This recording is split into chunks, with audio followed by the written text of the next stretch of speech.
Well, thank you very much for the opportunity to be here. Those testimonials are heartbreaking, and to think of our children enduring that type of hate at such a young age.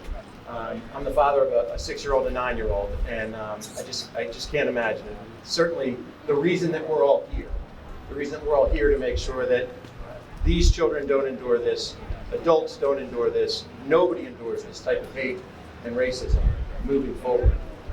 We've heard a lot of speakers talk about the devastating effects that the violence and the slurs are having on the AAPI community. I want to offer a slightly different perspective here, and one that I hope can move us forward and offer some suggestions on how we can help overcome this. As the state representative for Horsham and Montgomery townships and parts of Upper Dublin and Lower Gwynedd, I'm proud to represent a thriving population of Asian Americans. My district is home to both the Hindu temple and a Korean church, and one of the largest AAPI populations in Montgomery County. Sadly, many of our friends and neighbors have become the targets of racist and xenophobic speech and violence, and we must stand together against these horrific acts. But clearly these perpetrators of these acts don't know the innumerable contributions of the AAPI community, especially during the COVID pandemic, and especially right here in Montgomery County. And I want to share some of them with you.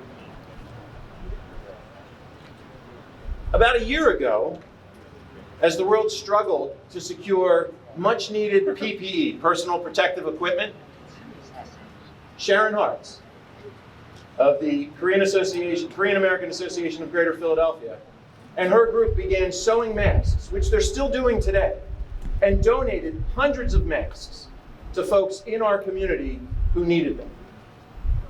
Master Bang Pil-yang of the 21st Century America, Korea, China Leaders Society and Mr. Oh-sang Park donated thousands of surgical masks and N95 masks to our police, to our fire, to our EMS providers, as well as seniors in my very district.